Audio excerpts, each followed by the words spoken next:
ये संयुक्ताक्षर का चौथा कायदा है। तो इस चौथे कायदे में हम ये पढ़ते हैं, जब र को किसी व्यंजन के आगे लगाया जाता है यानी र व्यंजन से पहले आता है, तो वह उस व्यंजन के ऊपर एक छोटे से लूप यानी एक छोटी सी दायरे नुमा की शक्ल में ज़ाहिर होता है, जिसे रेफ या इंग्लिश में लिखो ऐसे रेफ कहते हैं। तो क्या कह रहा है? ये इसका मान लो कि आपको एक सूत्र मिला है, एक फ़ॉर्मूला मिला है, आप इसे याद करें। तो इसमें जो कह रहा है ना, वो सारी की सारी बात इसमें है। कैसे? कह रहा है जब र को किसी व्यंजन के आगे लगाया जाता है, तो ये आगे लगा है, ये व्यंजन है, ठीक है? अब ये र कौन-सा है ये आपको देखना है पहले, ठीक है? हलंत है या अजंत है, ये भी देखना है आपको, ठीक है? ये हलंत है या अजंत है, वो भी आपको देखना है। आगे लगाया जाता है यानी र व्यंजन से पहले आता है, तो ये पहले है, आपने देखा। तो वह उस व्यंजन के ऊपर एक छोटी सी लूप है, यहाँ इसमें देखो, एक छोटे से लूप है या छोटे से दायरेनुमा की शक्ल में ज़ाहिर होता है, जिसे रेफ या रेफ इंग्लिश में ऐसे पढ़ो कहते हैं। तो देखा ना? ऐसे। तो ये र जो है, ये क्या है? ये हलंती है। ये हलंती है और हलंती आमतौर आप ऐसे ही देते हैं किसी भी अक्षर के नीचे। तो ये है हलंत वाला। ये क्या है? र हलंत वाला, ठीक है? और ऊपर चढ़ चढ़ जाता है किसी भी अक्षर के ऊपर। ये देख लो, ऐसे, ऐसे ये दिखता है। ये ऊपर जाता है, ठीक है? तो क्या है? ये हलंती है। ये हलंती है, न कि अजंत वाला है। अजंत वाला क्या समझे हैं? अब आपको ये अजंत और हलंत बात तो पूरी पहले ही समझ चुकी हैं कि ये अजंत क्या है, कि ये हलंत क्या है। समझ चुके हैं? आपको पता होगा। अजंत में क्या होगा?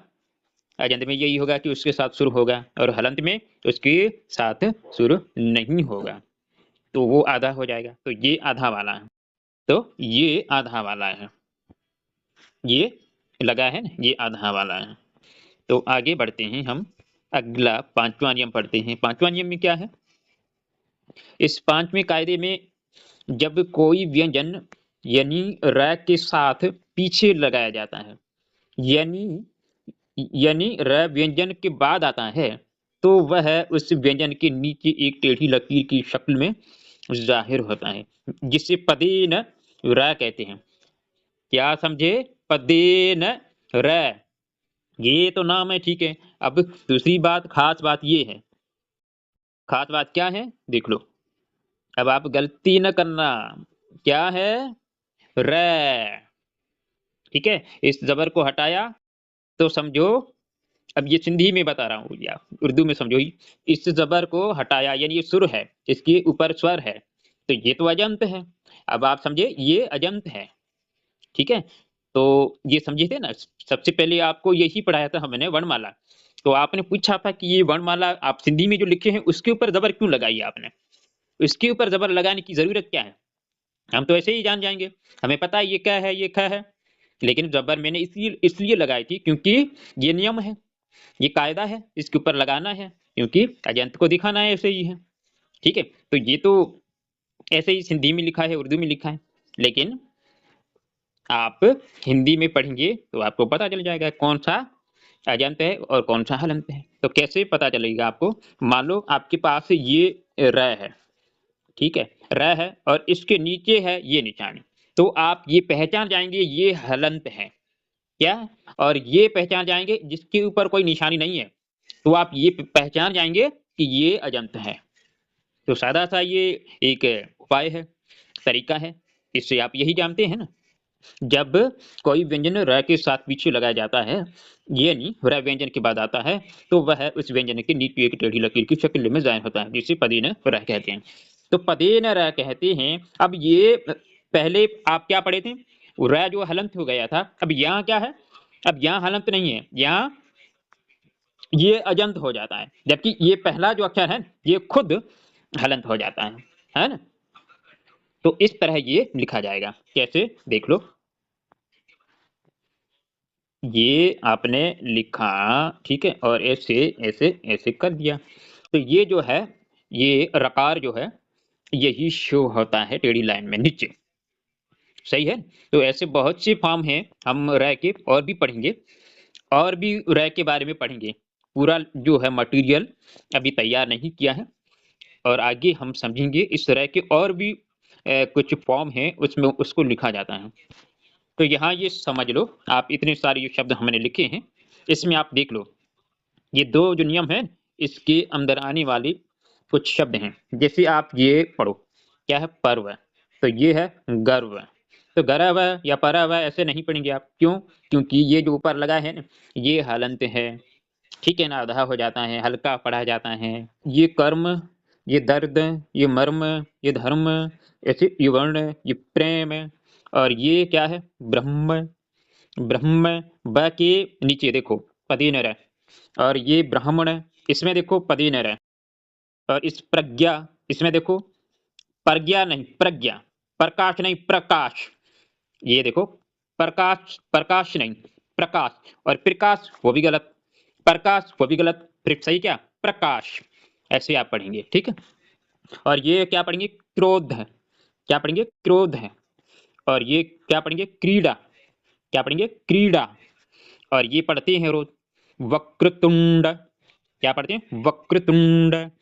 तो कृप, ये आसान पढ़ा है आपके सामने। तो आज के लिए इतना ही है, कल हम आगे पढ़ेंगे। चौथा और पांचवा कायदा पढ़े हैं, चौथा और पांचवा नियम पढ़े हैं। उस नियम में हम ये पढ़े थे कि जो र है उसके 2 रूप हैं, एक पदीन और दूसरा रेफ है। तो सबसे पहले आप देखेंगे रेफ की मात्रा। रेफ की मात्रा जो सबसे ऊपर लगती है, वर्ण के ऊपर लगती है, वर्ण वर्ण के ऊपर लगती है। तो यहाँ आपके पास ये शब्द है कर्म। कर्म आपके पास एक शब्द है, इसमें आप देखिए पहला ये भी वर्ण है और ये भी वर्ण है। तो देखिए ये जो आती है ये मात्रा रेप की, वो दूसरी पर आती है, इसके ऊपर आती है, ठीक है? तो आप इसे कमर तो नहीं पढ़ेंगे, आप इसे क्या पढ़ेंगे? आप इसे कर्म पढ़ेंगे, ठीक है? ऐसे पढ़ेंगे। और दूसरा देखिए आप पदेन की मात्रा, पदेन की मात्रा, इसमें देखिए क्या होता है? वर्ण के नीचे, वर्ण के नीचे आती है, वर्ण के नीचे आती है। कैसे आती है? देख लो, ये शब्द है क्या है? क्रममय। इससे आप पढ़ेंगे क्रममय, इससे आप कर्म नहीं पढ़ेंगे, कर्म तो ये वाला है, ये, और दूसरा ये है, तो ये ड्रममय, ऐसे ही पढ़ेंगे इसे, इससे क्रममय ऐसे ही पढ़ेंगे, ठीक है? तो ये भी र का स्वरूप है, रूप है, और ये भी र का ही रूप है, सही है ना? ये दोनों ही हैं। अब इसमें थोड़ा आप देखिए, ये आप लिखते हैं ना इंग्लिश में वी, इंग्लिश में आप वी लिखते हैं, उसका उल्टा रूप इसमें प्रयोग हुआ है, इसमें, ये समझते हैं आगे, ठीक है? तो यह खास बात ये है, क्या है? ये वाला जो है, ये रेफ लगा है इसके ऊपर, ये क्या है? स्वर रहित है, जिसमें स्वर नहीं है, ठीक है? और दूसरा ये इसमें जो लगा है पदिनरय, इस ये जो है स्वर सहित है, पदिनरय स्वर सहित है, जबकि ये रेफ है, ये स्वर रहित है। तो ये बात आप पहले भी जान चुके हैं, जान चुके हैं, यही पढ़ा है हमने कि एक हलंत होगा और एक अजंत होगा। अभी इस ये अजंत वाला है, जबकि ये आधा ही पढ़ा जाएगा, ये जो रेप ऊपर लगा है ना, ये आधा ही पढ़ा जाएगा, ये तो हम समझ चुके हैं पहले ही। तो यहाँ देखिए रेफ की मात्रा, रेफ की मात्रा भी यहाँ देख रहे हैं हम, वर्ण पूरा होता है, इसमें क्या होता है? वर्ण पूरा होता है, लेकिन क्या होता है? जो र है ये आधा होता है, ये र आधा होता है, आधा कैसा? वही जो आप पढ़े हैं पहले, क्या? हलंत, ठीक है? और ये दूसरा पदीन है, इसमें देखेंगे आप पदीन की मात्रा जहां भी लगेगी तो उसमें क्या होगा? वर्ण आधा होता है, वर्ण आधा होता है, लेकिन र पूरा होता है। तो ये दोनों के बीच का अंतर है, दोनों के बीच का जो फर्क होता है ना, वो इसमें दिखाया गया है। तो यहाँ देख लो कैसे, जो हमने कहा कि वो वर्ण पूरा होता है और नीचे जो है वर्ण आधा होता है, ये देख लो, इसमें देख लो आप, ये वर्ण आपको पूरा मिलेगा, जबकि ये र जो है वो आपको आधा मिलेगा। और यहाँ आप देखिए यहाँ आपको वर्ण आधा मिलेगा जबकि र पूरा मिलेगा। तो ये दोनों के बीच का फर्क है, सही है। रेप में आपको ये पूरा मिलेगा वर्ण, ठीक है, और पदिन र में आपको ये वर्ण आधा मिलेगा, ठीक है। जबकि र जो है यहाँ हलंत होगा और यहाँ अजंत होगा, यानी यहाँ आधा होगा और यहाँ पूरा होगा। तो ये अंतर आप यहाँ समझेंगे। तो यहाँ हमारा ये शब्द है कर्म, इसमें आप देखेंगे इसके जो ऊपर लगती है ना ये वाली मात्रा, इससे ही आप रेप की मात्रा बोलते हैं, और यहाँ ये नीचे लगती है, इसलिए आप ये इससे क्या कहते हैं, पदेन की मात्रा, ठीक है। तो ये दोनों बहुत बहुत सरल है, इससे हम बार बार समझ रहे हैं, बार बार समझ रहे हैं, ताकि आपको ये क्लियर हो जाए और भी आगे इसे समझेंगे।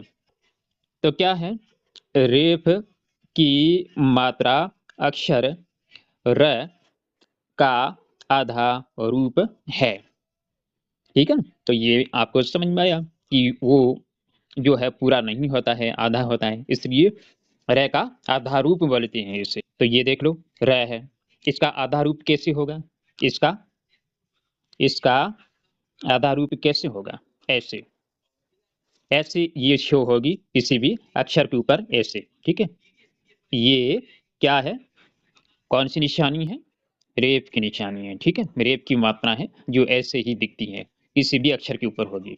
तो अब इन दोनों शब्दों में आप देख लीजिए, इन दोनों शब्दों में धर्म और ये कर्म, इन दोनों में आप देख लीजिए, आपको स्पष्ट नजर आएगा कि इन दोनों के अंदर यही रेप की मात्रा प्रयोग हुई है। तो जब आप उच्चारण करेंगे तो क्या करेंगे, उच्चारण करेंगे ना, इस धर्म का उच्चारण करेंगे तो रेप की मात्रा किसके ऊपर आएगी, रेप की मात्रा इस दूसरे अगले वर्ण पर आएगी, अगले वर्ण पर आएगी। ये देखिए इन दोनों में अगले वर्ण पर दूसरा जो वर्ण है उसके ऊपर ये रेप की मात्रा आती है, ठीक है। तो ये आप जब उच्चारण का जो है कॉन्सेप्ट आता है तो उसको यहाँ दूसरे वर्ण के ऊपर रखा जाता है इस मात्रा को, पर पढ़ा पढ़ा पहले जाता है, पढ़ा इस दूसरे वर्ण से पहले जाता है जबकि रखा बाद में जाता है, ठीक है, ऊपर रखा जाता है, ठीक है। तो ये आप समझिए पढ़ा कैसे, यानी आप पढ़ेंगे ना धर्म में, तो आप धर्म तो पढ़ेंगे ही नहीं, धर्म पढ़ेंगे, धर्म पढ़ेंगे ना, तो आप देखिए तो ये पहले ही आ रही है, र जो है वो पहले ही आ रही है। ऐसे ही इन दोनों में आप देखिए, इसमें और इस दोनों में। यहाँ एक आप प्रश्न करेंगे, आप प्रश्न करेंगे ना कि यदि इसके बीच में ये स्वयं कोई एक हलंत आ जाए या आधा वर्ण आ जाए बीच में, तो हम इसके ऊपर ये जो रेफ लगाएं या दूसरे पर लगाएं, क्या करें। तो ये नियम यही है, ये आधा वर्ण है, इसके ऊपर आप कभी भी ये पदिने जो है क्या कहें रेप की, इस रेप की मात्रा को नहीं लगा सकते, ठीक है। तो ये नियम आप लाजमी याद करेंगे, यही बात हम बता रहे थे आपको, ध्यान दें, ध्यान दें, क्या ध्यान दें, रेफ की मात्रा कभी किसी स्वर के साथ प्रयोग में नहीं लाई जाती है। अब एक और कंडीशन आपके सामने आएगी, एक कंडीशन और आपके सामने आएगी, मान लो कि आप लिख रहे हैं शब्द गर्मी, ठीक है, लिख रहे हैं शब्द गर्मी, तो इसका उच्चारण आप ऐसे करते हैं वो तो आपको पता चल रहा है, क्या लिख रहे हैं, क्या बता रहे हैं आप, गर्मी। तो इसमें आपको स्पष्ट नजर आ रहा है कि इसमें भी ये रेप लगा हुआ है, पर रेप लगाएंगे कहाँ, वो नियम आप देख लीजिए। तो ये पहला जो है आपने देखा, ठीक है। अब ये अगला वर्ण ये है, अगले वर्ण में क्या है, इसकी मात्रा है, बड़ी ई की मात्रा है वो लगी हुई है। तो आप सोचेंगे, आप लिखेंगे तो पहले ये सोचेंगे मैं इस रेप की मात्रा इस जगह दूं क्या, इस जगह इस वर्ण के ऊपर दूं क्या, ये जो है ना अगला वर्ण इसके ऊपर दूं क्या, ये तो आप सोच रहे होंगे, जबकि आप नहीं दे सकते, क्यों, क्योंकि इसमें पहले ही ये मात्रा लग चुकी है, ये मात्रा लग चुकी है इसमें पहले ही। तो आप इसमें ये रेप की मात्रा नहीं लगा सकते, इस जगह आप नहीं लगा सकते, बल्कि उसकी दूसरी साइड में लगा सकते हैं यहाँ, ठीक है। ऐसे आप ये करेंगे, ठीक है। तो ये कंडीशन आपके सामने आ सकती है, ठीक है, ऐसे। अब आगे हम पढ़ते हैं खड़ी पाई वाले व्यंजन, खड़ी पाई यानी सीधी लाइन वाले, खड़ी पाई वाले व्यंजन देखिए क ख ग घ इन सब के अंदर खड़ी पाई यानी लाइन है, ठीक है। तो ये हम समझेंगे आगे।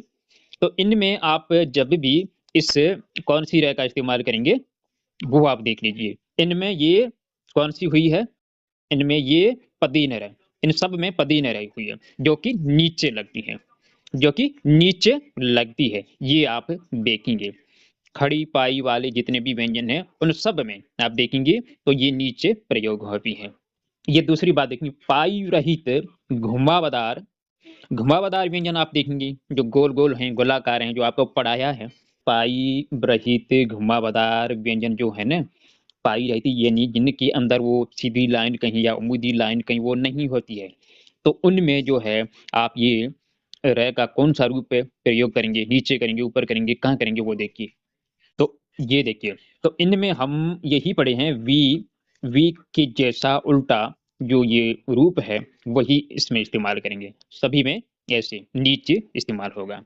ठीक है, तो क्या समझा आप लोगों ने? यही समझा कि ये जो वी के जैसा जो ये शेप है ये भी उस रय का ही है। ठीक है, ये भी उस रय का ही है, पर ये क्या है, ये पदीन रूप, इसमें जो भी लगा है ये पदीन रूप है, न कि रेफ वाला। रेफ वाला तो ऊपर लगता है। ठीक, अब देखिए जब जब आधि वर्ण के तुरंत बाद र की ध्वनि हो तब पदिन की मात्रा का प्रयोग होता है। जब आधि वर्ण की तुरंत बाद र की ध्वनि हो तब पदिन की मात्रा का प्रयोग होता है। ये देखो, ये आधा है, ये आधा है, और ये क्या है, व्रय है। ठीक है, ये खड़ी पाई वाला है, तो अब इसमें आप कौन सा यूज करेंगे, पदीन रय। कौन सा यूज करेंगे, पदीन रय। ठीक है, ऐसे ऐसे नीचे आप इसको इस्तेमाल करेंगे। तो रय की जो मात्रा है वो कौन सा रूप है, उसका पदीन रूप। ठीक, यही हम समझ रहे हैं। अब ये दूसरा रूप देखिए आप, घुमावदार जो है व्यंजन है उसमें ये जो है आधा है और ये पूरा है। तो देखो, ये देखो, ये वी के जैसा जो है उसकी मात्रा ये भी पदिन रूप ही है। और ये भी एक रूप है, ये भी आपको ध्यान देना है। ये आपके सामने क्या है, आधा है, ये पूरा है। तो आप ये पढ़े हैं ना, आपका ये संयुक्त व्यंजन है त्र, ठीक है, पढ़े हैं। तो इसमें ये देखिए ना, ये बना किसका है, ये किसका बना है, अभी आपको ये पता चल रहा होगा। ये दो दो अलग अक्षरों से बना है त्र। ये दूसरा, ये हलंत और ये अजंत, और हमें मिला श्र, श्र मिला। ये भी आपका संयुक्त है जो आप वर्णमाला में पढ़े हैं।